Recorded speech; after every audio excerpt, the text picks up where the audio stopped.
Supriya's kitchen आणि lifestyle या चॅनलवरती तुमचे स्वागत आहे। आज आपण चवळीच्या शेंगाची रस्सा भाजी कशी बनवायची ते पाहणार आहोत। त्यासाठी गॅस चालू करून कढई ठेवून घेतलेली आहे। त्यामध्ये तेल घालून घेतलेले आहे। तेल छान गरम झाल्यानंतर जिरे मोहरी घालून घेतलेली आहे।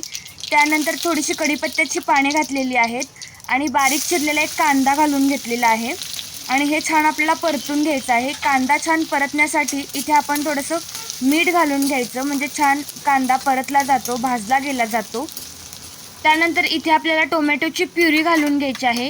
इथे मध्यम आकाराचा एक टोमॅटो घेतलेला होता आणि त्याची प्युरी करून घेतलेली आहे, ती घालून घ्यायची। त्यानंतर इथे आलं लसूण पेस्ट, त्याचसोबत कोथिंबीर, लसूण आणि खोबरं याचं केलेलं वाटण घालून घ्यायचं आहे आणि हे छान मिक्स करून घ्यायचं। तुम्ही या चॅनलवरती नवीन असाल आणि चॅनल जर सबस्क्राईब केलं नसेल तर लाईक करा आणि सबस्क्राईब करा। आणि इथे आता आपल्याला घरच्या वापरातील जी चटणी असते, जो काळा मसाला असतो तो घालून घ्यायचा आहे। त्यानंतर इथे धने जिरे पावडर घालून घ्यायची आहे। त्याचसोबत लाल मिरची पावडरसुद्धा इथे आपल्याला घालून घ्यायची आहे आणि हे छान व्यवस्थित मिक्स करून घ्यायचं आहे। चवळीच्या शेंगा ज्या आहेत त्या पावसाळ्याच्या दिवसामध्ये या शेंगा भरपूर मिळतात आणि त्याची भाजी खूप चविष्ट लागते। ही भाजी आपण वेगवेगळ्या पद्धतीने बनवू शकतो, जसे की मसाला भाजी, सुक्की भाजी आणि रस्सा भाजी। इथे आपण ही भाजी रस्सा भाजी बनवत आहोत। इथे आता आपल्याला ह्या चवळीच्या शेंगा आहेत त्या आपण सोलून घेतलेल्या आहेत आणि स्वच्छ पाण्याने धुवून घेतलेल्या आहेत, त्या इथे आपण घालून घ्यायच्या आहेत आणि त्यामध्ये म्हणजे ह्या मसाल्यामध्ये आपल्याला ह्या छान परतून घ्यायच्या आहेत।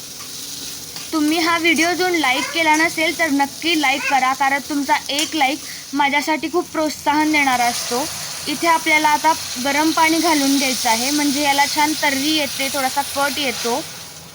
जितकं आपल्याला पाणी हवं आहे त्यानुसार तुम्ही ते कमी जास्त करू शकता।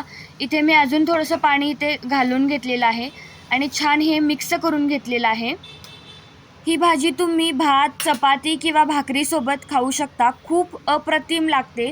इथे आपल्याला शिजवून घ्यायची आहे ही भाजी, त्यासाठी आपण झाकण ठेवून घेतलेलं आहे। साधारण 5 मिनिटानंतर आपल्याला हे झाकण काढून घ्यायचं आहे आणि भाजी थोडीशी हलवून घ्यायची आहे। यामध्ये आता आपल्याला इथे भाजलेल्या शेंगदाण्याचा जो कूट आहे तो इथे घालून घ्यायचा आहे। त्यानंतर चवीनुसार इथे मीठसुद्धा घालायचं आहे।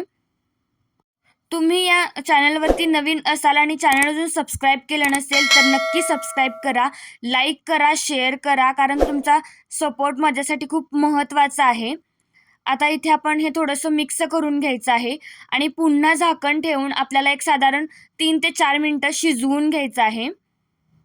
साधारण 3 ते 4 मिनिटानंतर आपण इथे झाकण काढून घ्यायचं आहे आणि ह्याला छान पाहू शकता तुम्ही, कलर किती मस्त आलेला आहे आणि ह्याला थोडंसं आपण मिक्स करून घेऊयात। तर ही भाजी खाण्यासाठी खूप अप्रतिम लागते। अशी ही चवळीच्या शेंगाची रस्सा भाजी खाण्यासाठी तयार आहे।